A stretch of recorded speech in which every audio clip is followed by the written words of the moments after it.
Welcome to Freedom Mentor Live. I'm your host, Phil Pustiovsky, and I'm also joined by my associate, Brian Bush. Welcome, Brian. Hey Phil, how are you? Great. Thanks for being with us. And so tonight, everybody, we're going to talk about replacing your income with creative real estate investing. I've been a full-time real estate investor since I was about 22. So I'm 46 now, and therefore, yeah, this has been a pretty good run for me. Brian, how long have you been a full-time investor? Since 2003. All right. Yeah, Yeah, right around that everybody, same time. yeah, we're talking tremendous experience in full-time real estate investing. So if you want to learn about what it's like, the numbers, the details, the little things you'd never think of, tonight's your night. Well, let's make sure that this system is working. Let's make sure you all can hear me. What I'd like for you to do is go into the chat, and I'd like you to chat in where you're joining us from, what part of the country. So I'm coming to you from Florida. Brian coming to you from the great state of Texas. All right, we got Chuck from West Virginia. Excellent, Chuck. I have a my wife's uncle, so I guess you'd call it a family through my marriage. He has made a ton of money in commercial real estate in West Virginia. He's tried to convince me. He's like, Phil, big projects, do them in West Virginia. The government is just begging for development. He's made a lot of money in Charlestown. Big box retailers, Lowe's, big shopping centers. All right, we got Ramon from Amarillo by morning and this evening. We've got John from Texas, Carlos from California, Jeremiah from Michigan, Ricky from Corsicana. If that's Corsicana, Texas, and that'd be close to Hillsborough, Texas, which is where my family's from. In fact, there are more Pustiovskis in the phone book in Hillsborough, Texas, than there are Smiths. Did you know that, Brian? I did not. A lot of Pustiovskis. That's the epicenter. Nice. Robert from Illinois, Eric from Chicago, Presley from Venice, yes, in Florida. Know exactly where that is. Not too far from Arcadia, where I've got a property. Michael from Wisconsin, Miguel from Riverdale, Georgia, Quang from Seattle. Oh, nice, and a real estate agent as well. All right, Daryl from Long Beach, California. All right, when I think of Long Beach, I'm thinking of Gone in 60 Seconds, right, with Eleanor, that Mustang Cobra. All right. Well, y'all, definitely you can hear us. Very exciting. So welcome. And so we're going to be talking about replacing your income with creative real estate investing. Let's find out how many actually want to do that, Brian. So that's the first big question. Uh, oh, sorry. Let me go back here. That's the wrong one. I got a couple of questions here. Here we go. All right. Do you want to be a full-time creative real estate investor? That's the question. I don't know how many of you all are, but we're about to find out here what kind of crowd we have. Full-time, meaning you want to leave your current career and you want to be a real estate investor full-time. Now, I recognize that that's a it's a big question. Some of you have spent a long time building up your credentials within your career. Maybe you not only got a degree, maybe you got a postgraduate degree. Maybe you've climbed that corporate ladder. Maybe you've worked really hard to get to where you're at right now. And real estate investing is not going to just completely take that over.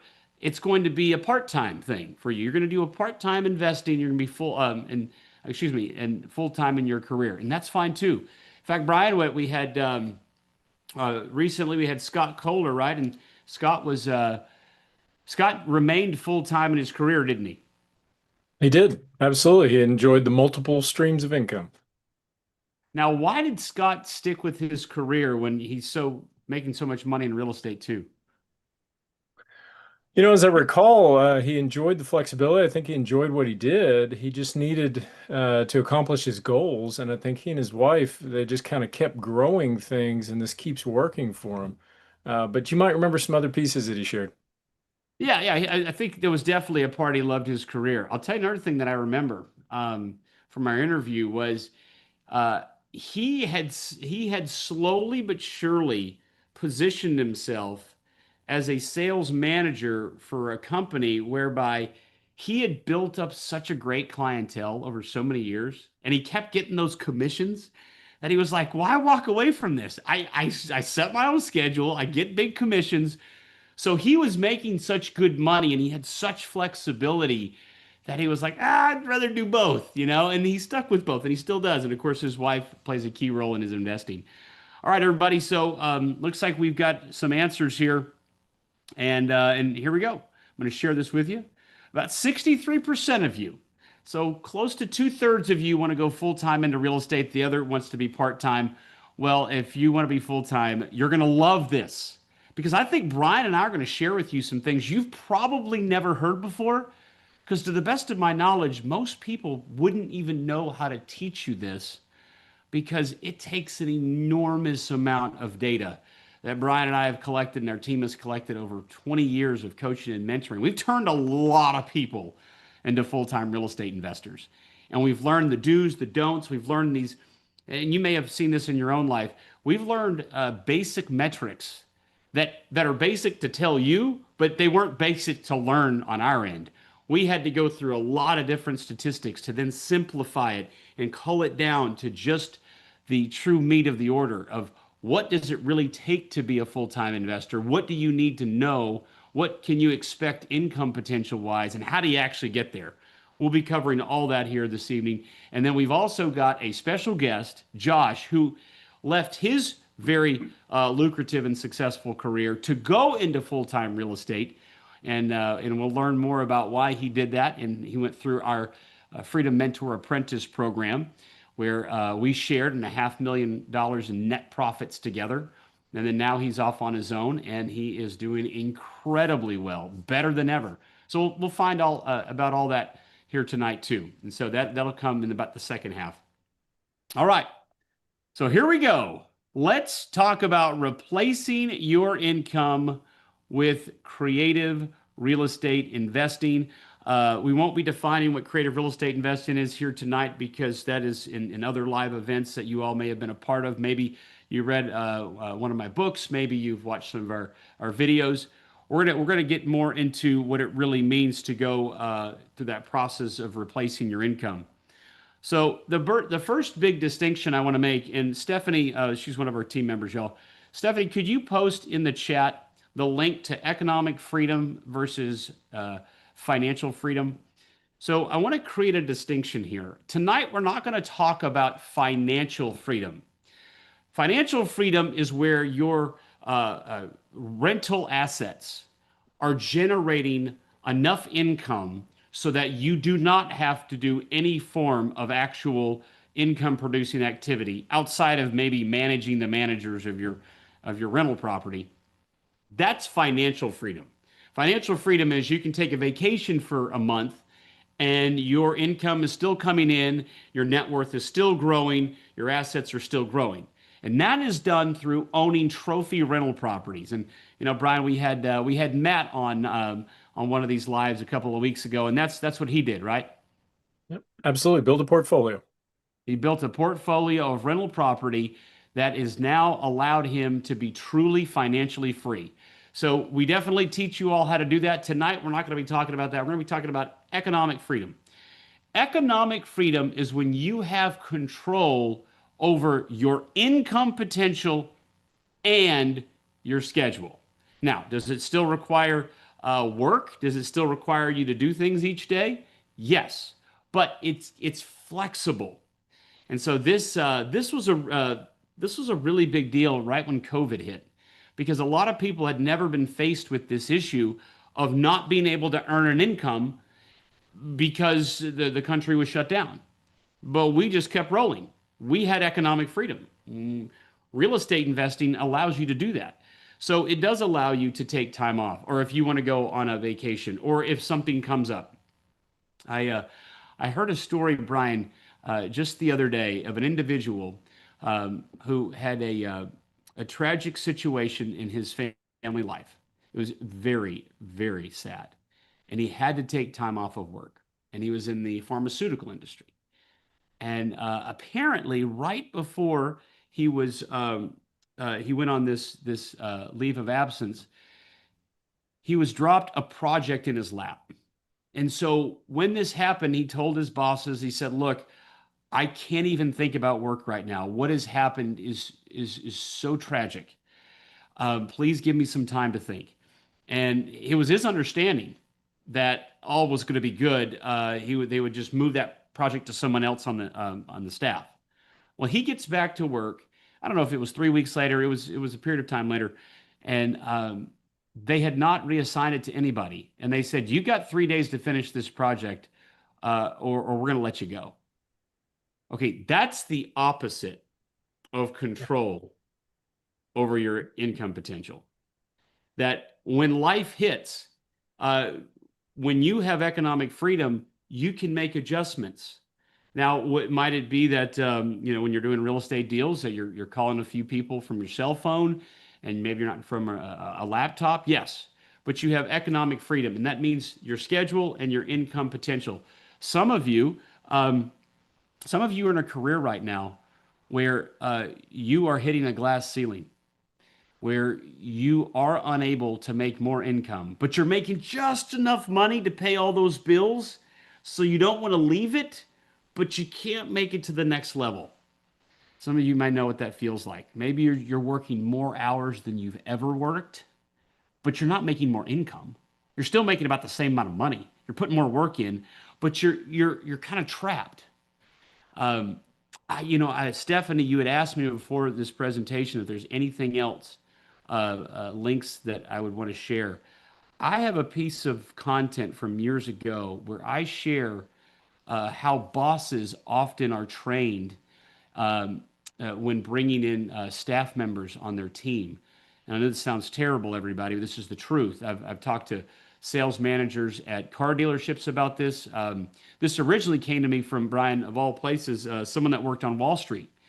And apparently, the key was when somebody was first getting started working on Wall Street, the key was to get them to buy an expensive car and get a big, huge house, as much as they could afford, and load them up with debt, because then they were hooked and had to stay in that job, and without being able to have any sort of freedom, because they hooked them in. They got them stuck.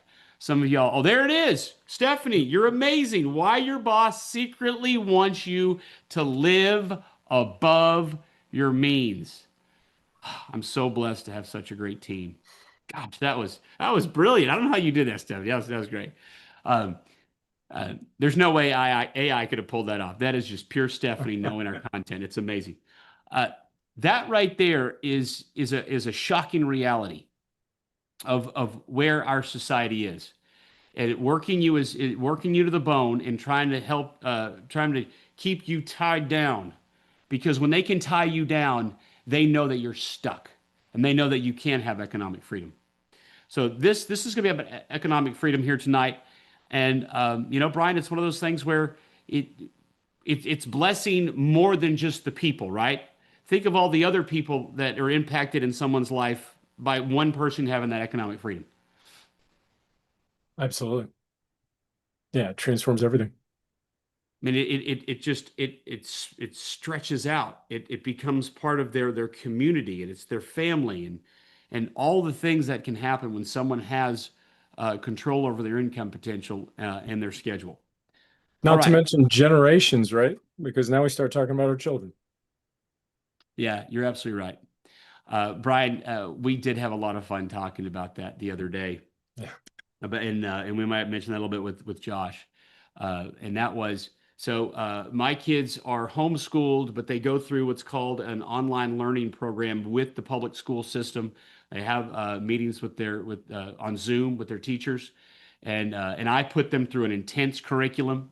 As we were talking about. Now your kids have been through a homeschooling program. Is that right, Brian? That's right. Yep. All Yeah. their love.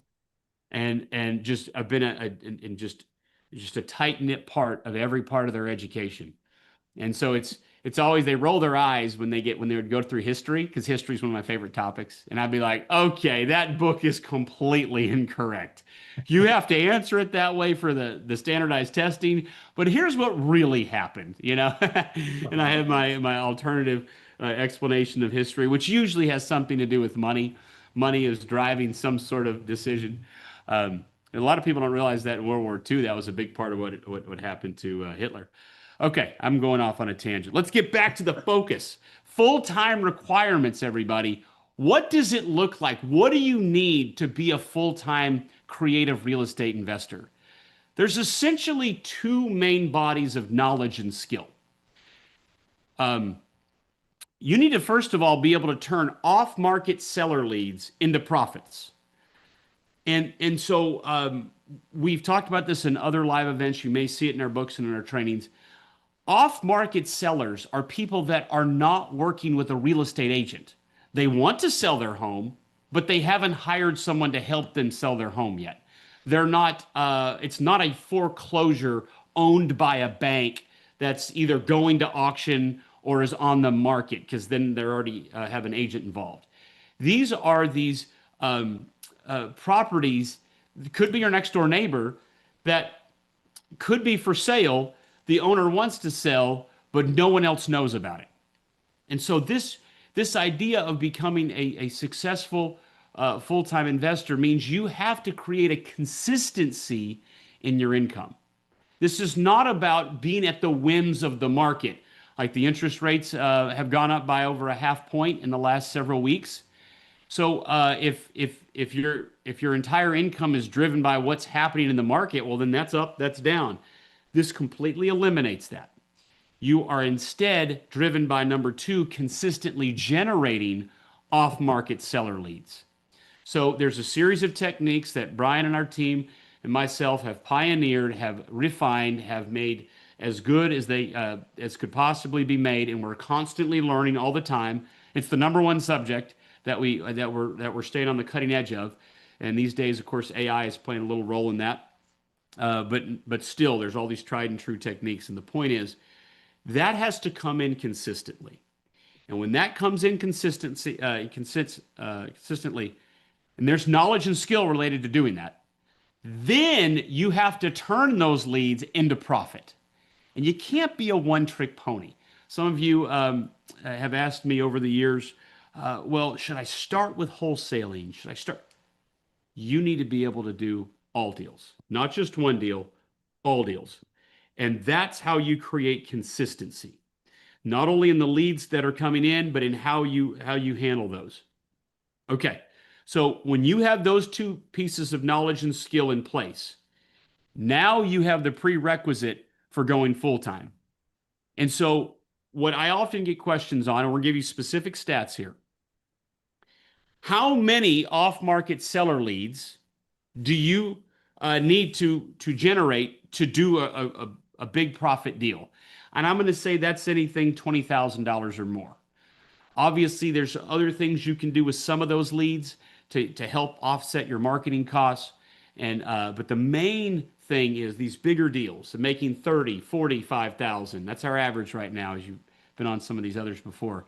25,000 net profits, net profits after all commissions, closing costs, everything.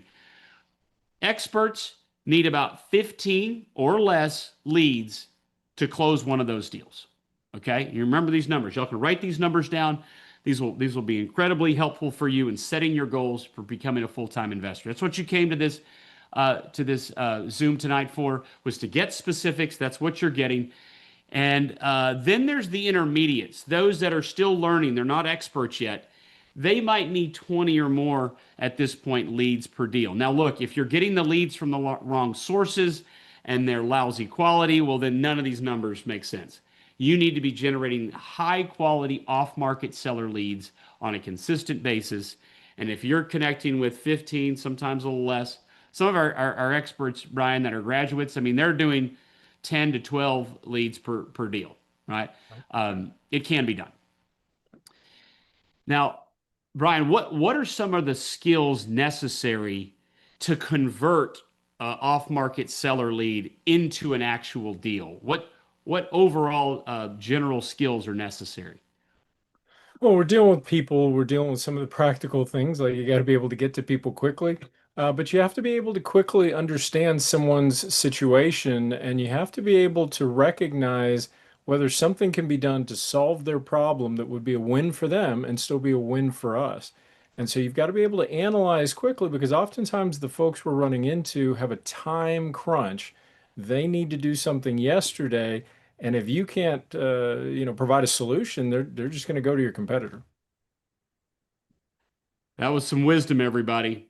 That's it. And it's easy to explain on a Zoom here, but in the real world, there's a lot that goes into that. So when you have this consistency of flow of leads, this is where deals get made, big profits get made. It's interesting, Brian. Sometimes people that reach out to us that like mentoring say, Phil, I've already got this great deal. And my first reaction is, we need about 10 to 15 of those to get to an actual good deal. It's not just one. You need a flow of them. And then here's where the rubber meets the road. If you can do every 4 months, one deal, if you can do that, your income potential is somewhere in the $50,000 to $75,000 a year range with this model, with what we've done.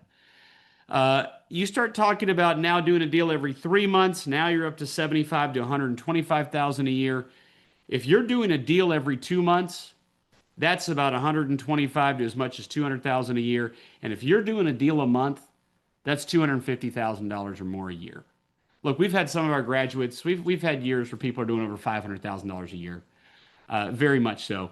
And look, we're not talking about 30, 50, 100 deals. We're talking about 12 deals a year, actual real solid deals. And that's the kind of income. That's the real world of income. That's not that's not real like overly optimistic. That's where you should be. I mean, if it's $20,000 a deal times 12, I mean, you should be at 250 all day long. Net profit. So, question for everybody. I'm going to relaunch this here. Let's hope this works. All right. How many deals do you need to do? What cadence do you need to be on? What rhythm for you to go full time? Let's go ahead and see where you're at. So you can start to visualize, all right, I need to generate this many off-market seller leads on a consistent basis, and this is how many deals that I need to do to go full time. This is how you get there, right? These are the building blocks. Say, okay, I want to be a full-time investor. 2/3 of you said that that's where you wanted to be earlier. So y'all want to be there. So now the question is, where do you need to be to get there, right? And this is the same goal setting that I do, Brian, with my kids, same thing I do with friends. It's like we break down to the component parts of what's necessary to get from point A to point B. Yeah, it's said that a goal without a plan is a dream. And you're absolutely right. If you don't have a goal and understand the path to get there to where you can break that down to what I need to do today, you have no idea whether you're on the right track or not. So absolutely critical. All right, and as people are answering, what I want you all to do in your own notes is do the calculation. All right, if I'm just an intermediate, let's just be very conservative. I'm an intermediate. It takes me 20 solid leads to get to one really good deal that makes me 25,000 or so. How many leads do I need to generate to go full time? It's like, okay, well, if I need to do a deal every 4 months, that means I got to do three in a year. Three times my 20. I need to generate 60 total solid leads. And that's assuming you know what to say to them, you know how to think quick on what kind of deal that should be and turn that into an opportunity that also solves the seller's problems. And then starts to be a little realistic. Say, okay, that's 60 in a year divided by 12. Okay, that's 5. Okay, right? John just put in there 160. Okay, John, if you're at 160 divided by 12 months, that's 13 leads a month. Divided by 30 days, that's about a lead every 2 days. So do you see how that math works, everybody? I'm kind of a math person, so I can just go through math real fast. And if I went too fast, feel free to ask questions in the chat here, because I get it. But that's how you net back to your goal. It's really that simple. And you can see where we focused on these benchmarks. We did because we learned that that's what matters. One of my favorite coaches, I'm a coach in real estate, but I also look up to those that are coaches in other realms. One of my favorite coaches is Nick Saban, former coach of Alabama's football team and extrememely successful. So he had a 60 Minutes episode about him where they highlighted that one of his methods was to never focus on the scoreboard. He told his team that if they played every play like it was the only play they'd ever get to play in the game. So the coach is like, all right, you're in one play. If y'all have ever seen the movie Rudy, like the last play of the game, all right, you got one play, Rudy. Like you get one play, you play that play like it's the last play you'll ever do. You play your assignment, your responsibility. What was the name again? The coach's name was Nick Saban, and there's a 60 Minutes episode. In fact, Stephanie, this will be bonus points tonight. If you can find that article or that training I did on Freedom Mentor about Nick Saban, maybe search his name, Saban, you'll find that where I talk about this. And so with Nick, his mentality was, my job is to coach, your job is to play. I'll figure out where to move you on the field and on the chessboard. You just play your plays, and the rest will fall into place. And so that is identical to how it works with real estate.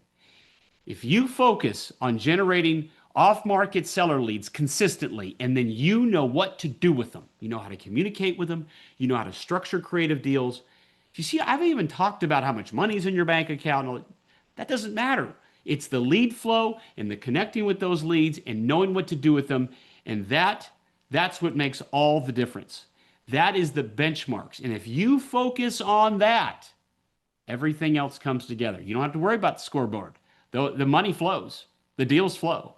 All of a sudden, you're making $300,000 a year, more than you even dreamed you'd make. So that's the model. Oh, there it is, Stephanie. Yes. Hidden success habits of the best real estate investors and agents. And yes, Roll Tide. We have a staff member who lives in Tuscaloosa. And just for her, I root for Alabama, even though my team is Vanderbilt. I went to Vandy, so I still, for Shannon's sake, go Bama. All right. So I hope you all are now getting clear on what it takes. And so what it takes is this: to replace your income with creative real estate investing, you need to develop the knowledge and skill to turn off-market seller leads into profits, not be a one-trick pony. You're not just a wholesaler. You're not just doing subject to. You're doing it all. Because if you're a one-trick pony, well, then you can't be every 15 leads turns into a profit of 25,000. You can't ever get there because every lead's different. It's like a snowflake. You've got to be able to adjust. And then you have to be able to consistently generate off-market seller leads. How do you do those two things? For almost all people, these two objectives can only be accomplished through mentorship from the right people. Brian, I kid you not, my kids were asking me, I don't know why, my 14 and 12-year-old were asking me about how I first met my mentor. And I don't know, I guess they hadn't heard the story 100 times. I had to hear it again. And they asked, like, why didn't you just do it on your own, Dad? And I was like, I tried on my own, kids. It didn't work. I did that whole rigmarole, and I ended up homeless. I knew I needed help. I finally emptied my cup. I finally was humbled enough to realize that as iron sharpens iron, so one man sharpens another. I needed a mentor. And that's what happened to you, right, Brian? Oh, 100%. I told you I went full time in 2003, but I spent the first, 4 years kind of groping in the dark and trying to do it on my own. And, back then I was single, so saltines and some tuna and I could survive. But that changed rapidly. And until I came across you and Freedom Mentor, I was struggling. That's why I said in the first year with you, I think I made more than I did in the previous 7 combined. So a mentor is everything. The mentor is. That's how you get there. If there was another way, we'd share it with you. You can tell we're very transparent. if there was a better way, we'd share it with you. It's the way it's the way of the world. Every successful person has a mentor. I was mentioning how much respect I had for Nick Saban. His mentors included his father, who was a football coach, but also he became close friends with Bill Belichick, who was extremely successful with the Patriots. Have a little trouble with UNC, but you know it's a different game, right? For those of you who are football fans, know that he has tried his hand at college football coaching, Bill Belichick. So yeah, there's something about the fact that we have been programmed, we have been built, we have been created such that we need other people to teach us, and especially in real estate, because as we were talking about the number of deals, right, Brian? We were saying you do a deal every 4 months, and that's still a lot of money for a lot of people in this country. I think the average income I saw, uh, one of my favorite comedians, Nate Bargatze, he's got a new TV show where Are You Smarter Than the Average American? Or something along those lines. And his prize, if you win the show that night, is you get the average income of an American, which I think is like 61,000 or something. So, yeah, a deal every 4 months, y'all, and you're above the national average income. So think about that, everybody. That's one deal every 4 months. That's 3 deals in a year. That's not a lot of experience. That's not a lot of shots on net, not a lot of attempts. So it's really, really difficult in real estate to make much headway without a mentor. Just the sheer amount of time it takes to collect the amount of experience to know what to do. It kind of reminds me, Brian, of planting a tree, right? I mean, at some point, if you're looking to buy a property, let's say it's your dream home and it's 5 acres and it's these big, majestic oaks that are going to shade your property. I got news for you. You can't manufacture that in less than 30 years. You got to go find the property that's already got those 50-year, 100-year-old oaks on it. You don't. And I kid you not, Brian. I have tried to transplant about a 30-year old oak tree. It costed a fortune. It was on a development project I did, and it really didn't work out. Bad idea. So it's the same thing. You can't manufacture a whole bunch of experience yourself. You got to have a mentor. You got to take that shortcut. And that's exactly what our guest Josh has done. Josh joined our program, and he made real estate a full-time career. We're going to learn all about his story. So without further ado, let's introduce Josh. Josh, click that button to enter the webinar, and there you are. Welcome, Josh. Hey, Phil. Hey, Brian. Thanks for having me. Oh man, thank you for being here. So excited to have you. And everybody, we're going to ask Josh some questions, but I want to encourage you to also ask questions there in the chat as well, because you've got a great opportunity amongst us three to learn more about what it's really like to become a full-time investor. All right, so Josh, take us back before you joined our program, what the career you were in and why you were considering a transition into real estate. Yeah, so I started out of college in the medical industry. So I was selling medical equipment. Did that for a while. Then had had some success at that, and then had a friend of mine that owned a company. Did some sales consulting for him on the side. He asked me to join his company. We grew that pretty quick. Me and him had a falling out. At that point, my options were go back to corporate America, which I absolutely disdained, and I did not realize how much I hated the medical job I had until I was out of it. And so I sat down and had an interest in real estate, and so I got online and did a bunch of research. And Phil, you kept coming up, and it really rang true to me. I had that connection over YouTube, and and so I reached out. And so at that point I took the step to come into real estate and took the risk. And I'm glad I did. So you were already somewhat in a crossroads with your overall career. You could have gone straight back into that field and been successful, but it was like there was that moment where I was like, well, look where I'm at. I could go a different path. Yeah, absolutely. And that's it was talk to the wife. We didn't have kids at that point. Hey, here's what I'm considering. And that's one thing that you preach, Phil, too, is like, hey, if you're going to do this, you need to include your significant other in that conversation, which is absolutely crucial. So yeah, that was a life-altering decision, and it took some courage to do it, but we it worked out. Yeah. Josh, you were Well, also in a position where you had to make this work because Oh, if you devote yourself and this doesn't work, you're setting yourself way back, right?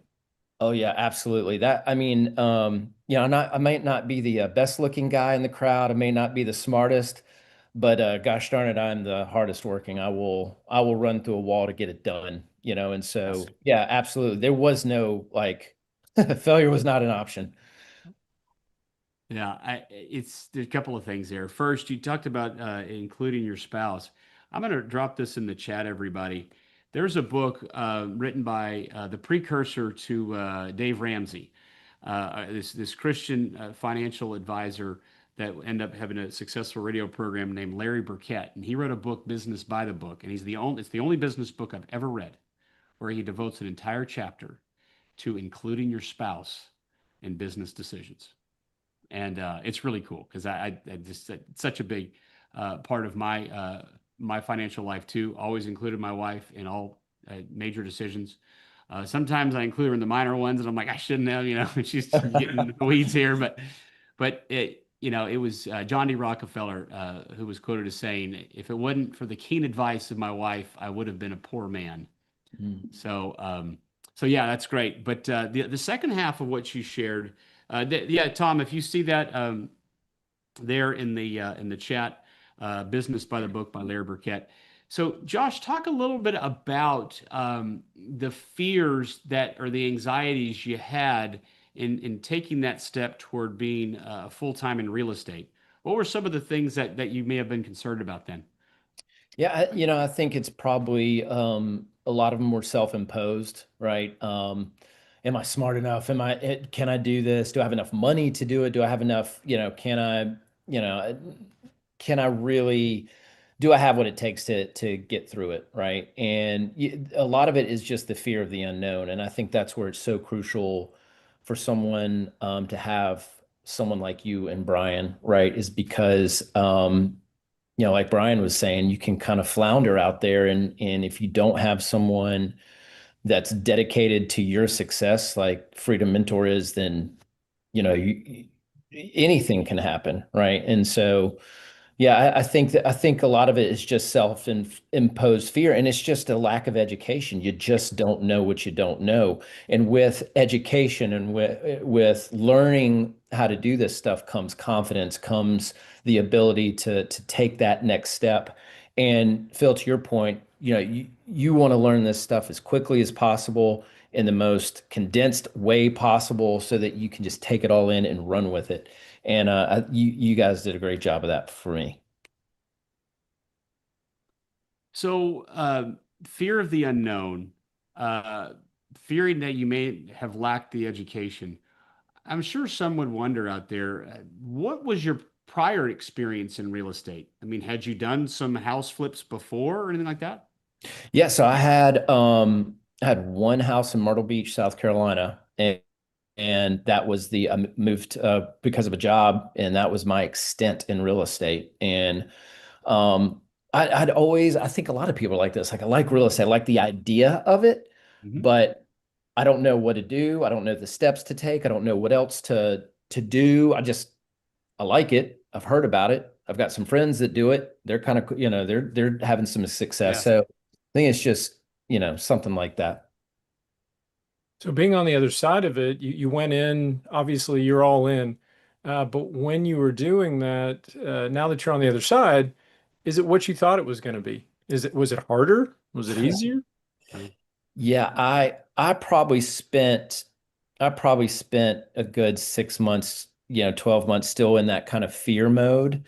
Um, and looking back on it, there was no reason to be like that. It was all self-imposed. It was all self-imposed. And so if I had to do it all over again, I would double down on what I was already doing and take that step quicker. You know, it's and Brian, you walked me through a part of my first deal. It was, man, I got right up to the edge of it, and I was like, I don't know if I should do this. Like, am I gonna? Oh man, it's a lot of money. And we got through it. And man, after that first one, you just need to get through the first deal. If you get through the first deal, man, it's a life-changing experience in a lot of ways. And you know, it just once you get through the first deal, you have the confidence, and you know, everything's a little more downhill from there. Yeah, I think it's so fascinating, the idea of self-imposed fears. What were some of the things that you may have done to help overcome those fears? Was it just meditation? Was it like, how does someone overcome fears when they keep, bubbling up? Yeah, I think for me, it was education. It was, you know, reviewing being on the phone calls every single week, right? Listening not every week, every day, being on the calls every single day. Even if I didn't have a question, I want to listen to what other people are experiencing. That's the beauty of those calls, is because you get to hear, you know, you have your own little issue that you're dealing with, but, you know, John over here has another issue that he's dealing with. And you may have not dealt with that issue yet, but you will. Mm. So it's good to have that kind of roundtable discussion and hear those issues being talked through and figuring out a way forward or a path forward for those. And you know, and going back with the extensive um, library that Freedom Mentor has, I can go back and watch stuff, right? I can go back and I mean, I still do that. I did that the other day. So, I mean, it's like, God, I need to tweak something, or there's something wrong in my process. I want what would Phil do in here? And so, you know, I'm able to go back and look at the core videos or do what I need to do and self-learn. And so I think we get the best of both worlds. Get to talk to you and Brian, also have the resources that I need and go to that whenever I need it.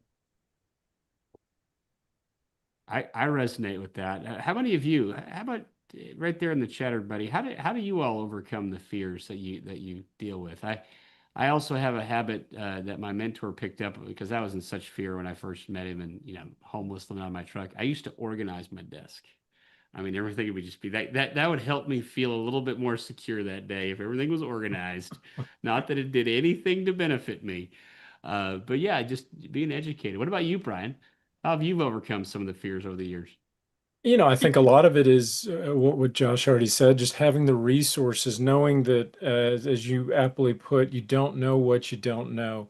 And when you surround yourself with people that have experience, you know, we see some questions sometimes, Phil, that we've never run into, but having that team where we can take our collective experience and bounce ideas and just really dig into it and find solutions. And sometimes we may not always have the solution immediately, but you know, just that creative juice starts flowing, and before you know it, we've come up with something even more than we thought. So I think who you surround yourself with is just so very critical, because otherwise, out of fear, you just, you know, the confused mind says no, the fearful mind's going to just, I'm going to go do something else. Because like you said, Josh, maybe I just shouldn't do this to Mm. avoid possible pain. So I'll just forego my dreams to be safe. And you can sit in that shell and you never get anywhere.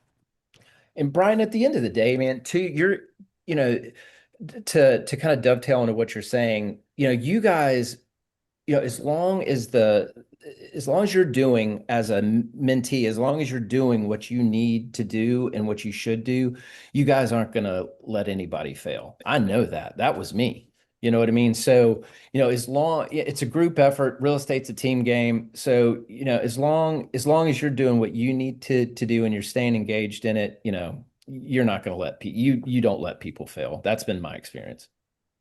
Yeah, what a great point. And having that security blanket of a team behind you and a community behind you. Yeah, Brian, I was thinking of a specific example. So you all in the audience, y'all will find this real interesting. When someone is getting ready to close their first deal with us, there usually comes a point where the deal looks like it's going to fall apart. Let's just say it's like a $50,000 profit deal, and that person's never made $50,000 in one deal in their entire life. It's just this awful feeling, this feeling like, oh my goodness, I was this close and I'm going to lose it all. Mhm. And but we as mentors, we know that that's literally the evidence of a good deal. Good deals always have some random point where it looks like it's going to fall apart. It doesn't. It's fine. And so we see oftentimes where a new person, they'll reach out to us, especially on a coaching call, and I feel I'm freaking out, freaking out. If this thing doesn't close, oh my goodness, I put a lot of time into this. And I'm like, no problem. This is all good. You're right where you need to be. Relax. That seller is not going to walk away. That buyer loves that house. You'll see. Next day, they're like, oh, you're so right, Phil. Okay. And so, yeah, having that support system, having that community, yeah, that really can overcome a lot of fears. I see those that are there in the chat, and I appreciate it. Yeah, look, we all have fears. It's a part of it. I mean, it's part of our nervous system, right? And so many of you all were taught, go get that good, safe, secure job, go to college, do all that, and then you're worried. But you know that if you stay in the same place you're at, nothing new is going to change, and so you do have to step out. But as Josh has shared, when he stepped out, he had made that commitment. He had said, I'm gonna win, and I'm just not going to allow failure to be an option. And that too is an ingredient of success, right, Josh? People can't be lukewarm in this thing, can they? No, absolutely not. Yeah. I've got a quote on my wall that says it's not over until I win. So yeah, Yes. you gotta stick with it. And it's either you're in or you're out, right? And there's two sides of a commitment here, right? Like a marriage, right? It's your commitment, and then it's the mentor's commitment, right? And you know, obviously you and Brian have made that commitment and continue to make that commitment. It's really up to the mentee to make that jump.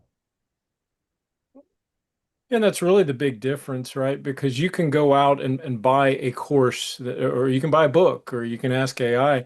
But the difference being a mentor who's committed to, hey, we don't succeed until you succeed. As Mhm. you said, we don't want to see you fall. We're going to err on the side of caution in certain situations. We're going to say, hey, here's what you need to know. But we also are able to see the path because we've been down that road so many times. And one of the things that popped to my mind, Phil, when you're mentioning fears, we've also seen a lot of people that self-sabotage. They have problems with money they didn't even know they had, and they're literally trying to blow up their first deal, and they're almost fighting us on it. And we're trying to guide them. So many different things that factor into the decisions we make that we're not even aware of. So it's quite a journey. Stephanie, another one for us. I know these keep coming. The fear of more money. That's the name of the content I put together. And it talks about that. Brian is mentioning that self-sabotage. We have done that a lot, where we have had to help someone who was scared of making more money. We've had to talk them off the ledge so they can make a bunch of money. Because remember, we share in the profit. So it's like, okay, easy, easy. No need to rock the boat here. This is about to make $60,000. Easy does it. So yeah, there's that training on the fear of more money. It is so true. You'll think I'm crazy, but I'm not crazy. We've watched this happen over 20 years. All right, well, Josh, so you're a full-time investor at this point. Give us just like kind of a glimpse of kind of your daily life, like when you wake up, what's your typical schedule, all that kind of stuff. Yeah, it's a whirlwind right now. I started off, I was doing about 10 deals a year, and then started to kind of want more. Like, all right, I'd like to do some, because I was wholesaling, and then started doing some flips. Did that for about 5 years, 6 years, and then like, all right, I would like to try to do some development. So that's kind of where I'm at right now. Is we're still doing wholesaling. To Phil, to your point, we're still doing wholesaling. That's where all our Yeah. leads come from, right? We'll do this quarter, just this quarter alone, we'll do 200,000 net in just Yeah. wholesaling alone. Yeah. And the beauty of that, to your point of having that holistic toolkit from a real estate perspective, is I get to pick the best, juiciest deals out of those, and then I can send the rest off. So we get to pick the ones that we want to flip. We get to pick the ones that we want to develop. And that really gives us the reins of our own destiny. And so, our typical day is we're heavy. I'm lead acquisition, so I'm heavy into the acquisitions. I get up every morning. We do a acquisitions call with our lead manager and our other guy who helps in acquisitions. Then we have an all hands call, get everybody together. Here's what we're working on today, and then we go off and do our own task, right? So, but yeah, it's been a phenomenal journey. We're building 3 townhomes right now. We're building 3 ADUs. We've got it's like 3 flips going on right now. Yeah. And then we just purchased our first commercial property. So, things are moving along, and I'm still scared, but Sure. Sure. but I know that I can, and I've done it before too, Phil, right? I've graduated a long time ago, but I've still hopped on the phone with you and said, "Hey, Sure. what do you think about this? What's going on?" And you've been there every step of the way, and it's been a great partnership. Well, let's go a little bit further on the side of, and by the way, just real quick, everybody, you can tell his ambitions have continued to grow. That's great. Some of you all might go, whoa, whoa, whoa, we're talking staff and all these develop. Hey, you have what we call economic freedom. You have all the potential. If you want to be like Josh, you want to be like me, you could easily not have to work at all, but do because I enjoy it and because I want to continue to grow and I have so many different things that I want to be a part of. But you choose. So he has continued to expand. But what does that look like on the side of balancing family and hobbies and health and all those kind of things? Yeah, I mean, it's a lot. And that's a great point, Phil. You have to make that decision, right? There is a lot of value. I mean, we're still a smaller team, but yeah, there's a lot of value in having a small company, you and an assistant, and you can have $1 million real estate company easily. So there is a decision tree within the real estate, right? Once you get so far is, all right, which way am I going? Am I going to keep it small or I'm going to go big? And there's give and takes there with each one of those. There's good points and bad points with each one of those. And so, it's been, I think for us, the personal decision that me and my wife made is, hey, let's grind it out for the next few years. Let's build our portfolio. Let's get it done for the next 2 or 3 years, and then, let's just spend more time with family. Let's back it off. And that's kind of been our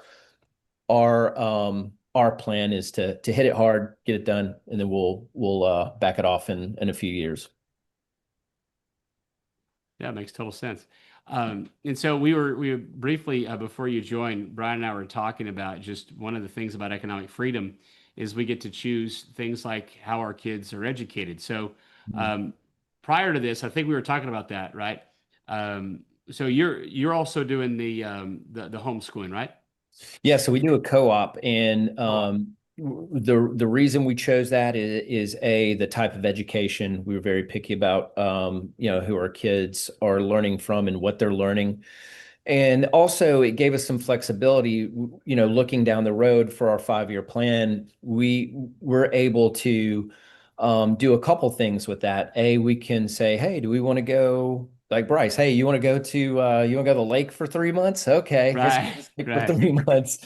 Yeah. Or is there something that our kids are wanting to really specialize in or really have a passion about? And all right, let's take that extra time and focus on what they want to focus on. And so really at the end of the day, it's options. It's all about options. This what I have learned in real estate from you and Brian and implemented that into my life has given me the flexibility and opportunity to do those things.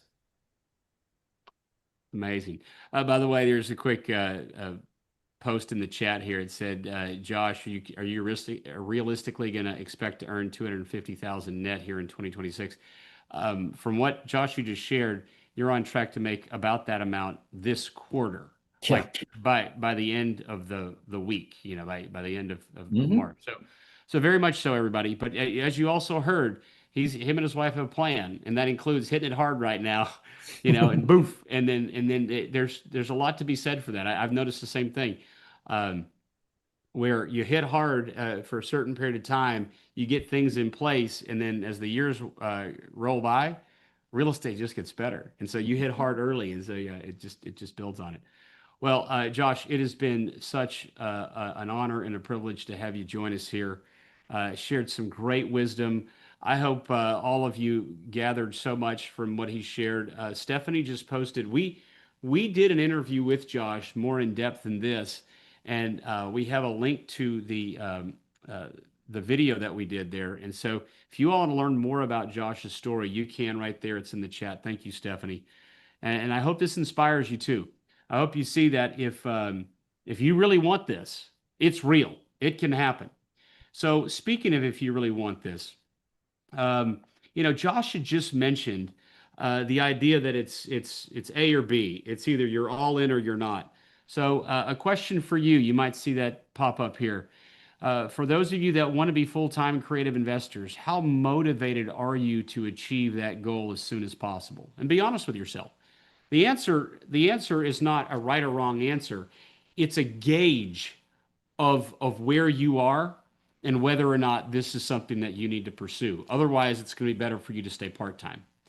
If you're not just red hot willing to do whatever it takes to make it happen starting right now, which was where Josh was. That's where I was when I got started. I burned my ships. Now, again, I was telling my kids the other night that was not the smartest move. I went homeless. That was not necessary. I would have had that fire in my belly without having to literally be eating beans. That's not where the fire came from. So yeah, where you are motivation wise really dictates whether or not you should take that leap. Otherwise, the better move, and this is where it looks like most of y'all are landing, is right there in the middle. You're not lukewarm, and you're not so red hot that you'll do whatever it takes right now. You're somewhat in the middle of excited and ready to get going, and that's important because we are a little hesitant, Brian. I know I am as a mentor when someone says, I want to jump into this full time right now. I hate my job. I hate my boss. I'm always like, well, before we make that leap, let's make sure we got everything in place. And in Josh's case, he had mentioned about his property in Myrtle Beach. Josh, if I remember correctly, you ended up selling that. I mean, you went all in, right? Yeah, that's correct. Yeah, I ended up selling it to you know get a CPA, get a bookkeeper, get an attorney, those basic things that you preach about, right? Make sure you've got Yeah. those things covered. And yes, and we wanted a good little nest egg, a little slush fund, it just in case, things didn't go according to plan, which they never do. So Yeah, they never do. Well, I'm gonna end this poll here. Thanks everybody. That was a gut check for everybody to kind of know where they stand. I just got a message here in the chat. It says Nashville's a hot market. Is that a bad idea? We're not going to share where Josh is located, but I wanted to tell you all, Josh is in the hottest, most difficult market to do this business in America, and we know this country very well. And he has been extremely successful in a very, very competitive market. So the answer is yes. You absolutely can do so well in Nashville. That's where I got my start. And this idea, Dan, and your question here in the chat about paying cash for flips, we really investing. We have some great trainings on the topic to expand your mind and how it works. So let's find out how many of you would like to be like Josh. How many of you all would like to be able to share the message he just shared, where he's been able to have those choices? Now he's chosen to go all in at this moment and do as many deals as he can, sharing that he's on track to do almost 200,000 net in the first quarter of this year and by the end of this month. And meanwhile, he's got developments going on, these other things going on. But who would like to have that kind of economic freedom? Who would like to have that kind of power of choices? Well, if that's you, and I hope it is, because that's where I was, that's of course where Brian was, and we're all cut from that same cloth, right? We saw that the Lord had a plan for us, and it wasn't to be behind a cubicle. It wasn't to necessarily work for somebody else. It was to have true economic and eventually financial freedom. Well, if that's you, um, and then your next step is to learn more about our mentoring program. And if you'd like to do so, select yes right there on the poll that's just popped up. That you'd like to learn more about our mentoring program, because that is at the core how I got to where I'm at, where Brian got to where he's at, Josh got to where he's at, as iron sharpens iron, so one person sharpens another. Uh, we know that the way in which to get the skills, the knowledge, to get to the point where you could be a full-time real estate investor with that true economic freedom is that you have to have a mentor, that it comes from a mentor. That we also learned here that for Josh, as he was trying to overcome that fear, he knew he could call on us. He knew he could reach out to us, and we were right there behind him. We were like, "Hey, Josh, it's going to be okay. We've been there, Josh." Josh, I remember vividly you calling me to tell me about that vacation rental where you were running into some issues related to whether or not the improvements you made required a permit. And they were talking, doomsday about how they were going to demo the property. That's pretty scary, isn't it? Right, Josh? That's a gut check. Yeah, it was a million. I spent $1 million buying that property. It was cross street from the beach, and they told me, we didn't have any knowledge about FEMA at that point. It was a learning lesson. They told us we're going to make you tear down that house, and my first call was to you. Yep. And actually, I think you reached out to me actually, and the first thing you Somehow said, I heard about it, and I was like, I got it, because I know what it feels like. I was like, I got to call Josh. This is a freak out day. I got to calm him down. Everything's gonna be good. that's the first thing you said is, man, I am so sorry you're going through this. We're gonna figure it out. And you, Yeah. in that phone call, you gave me some of the most salient advice on how to. You just gave me. You were like, "This is what you need to do. Do this." You gave me one piece of advice, and it saved everything. So yeah, and that was, and I had graduated. I want to say that was 2 years after I graduated, something like Yeah. that. So yeah, the bonds are strong, Phil. Oh, it's Brian and I's passion. I mean, we're just, I mean, we think of you all as part of this home team. And if some codes enforcement is attacking the home team, well, that's not going to fly. Not on our watch, whether you graduated or not. So if you'd like to learn more about being mentored by me and Brian and our team, select yes right here. And for those of you that have selected yes, you want to be like Josh, you want to be a full-time investor. And hey, we teach people on the part-time side too. But ultimately, we teach you how to do this so well that even if you start part-time, you end up wanting to go full-time. If that's you, then tell us how you'd like to connect with us.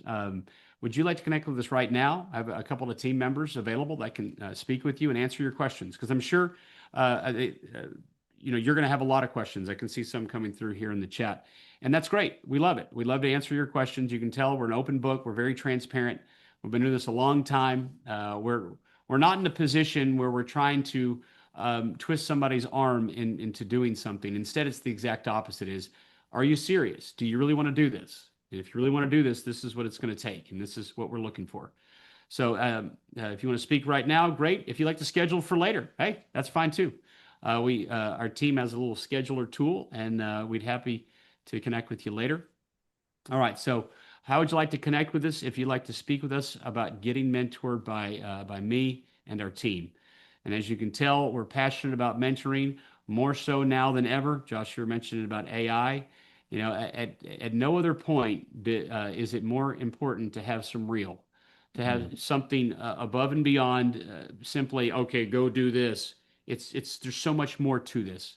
And it's all those little things that when you have the right people behind you, you can achieve things that you never thought were even possible. Okay. All right. So next step on this, what I'd like to show you all is this. Now that you've selected that you either want to speak with us tonight or schedule for later, we're going to put this, it's going to show up both as a link and as a link in the chat. And then Ricky, I can answer your question in a minute. There's a couple of questions that came through, but What I want you to do is go to freedommentor.com/apprentice. Yeah, there you go. Thank you, Stephanie. freedommentor.com/apprentice. And our other tech person, Michael, if you could place that link so they can easily click on there. And when you come to this page, I want you to fill out this form. The state you're located, this is important to make sure everybody's spread out. We don't want to compete with our own mentees. What you want real estate to do for you, very helpful for us to understand that. How much you have available to invest in real estate right now. Of course, your name, email, and phone, and then how you'd like to connect with us. Whether that needs to call you right now because you're red hot, you're on fire, you're ready to do this, which I love it. Or if you want to schedule an appointment for later, you select that, and that will give you the opportunity to go to the scheduler tool. So, so go here, freedommentor.com/apprentice to officially connect with our team either right now or schedule a call for later. And so, again, Josh, just thank you for being here. Thank you for sharing your message. Very inspiring. And I hope people took great notes because you shared some true wisdom that can only come from the real world of someone like you having been through what you've been through. Well, thank you, Phil. I owe it all to you and Brian, and really do appreciate everything you've done for me and changed not only my life, but my wife's life, my kids' life. It's going to be generational, and I can't thank you enough for that. And I got to throw in there, thank you again, Josh. But one of the things that I love, hopefully everyone got that link to your interview, the longer one that you did. The thing that stuck with me, one of the biggest, was when you shared that your son came in, yeah, I think you said it was Friday, and hey, can we go ride bikes? And you pause, and he says, yeah, let's go ride bikes. And that was just super cool because again, the flexibility.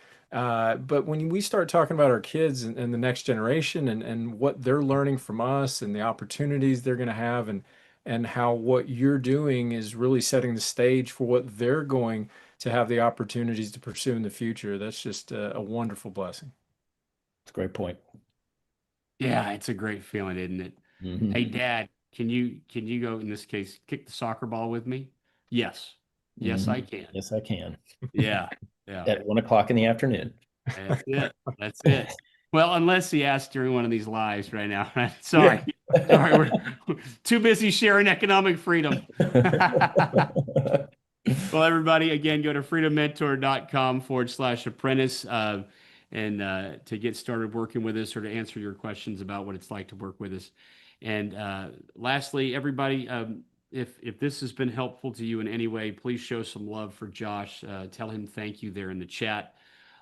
We've already seen some folks doing that. Robert, you did. Michael, Daryl, yeah, it's a real deal. We've also been blessed as mentors to be able to work with some great people. I mean, it makes it a whole lot easier to be a mentor when you're mentoring people like Josh and Brian. It's a lot easier. So, all right, great. Well, that's a wrap, everybody. Thank you all so much. One last thing I'm going to do for you is I've got a video that is going to play right after we leave here, and it's got some great testimonials that you hear from other people as well and their experiences of working with this Freedom Mentor Apprentice program, so you get a little bit better idea what that's like. All right. Well, thanks, Josh. Thanks, Brian. Thanks, Have a guys. great night. Have a great night.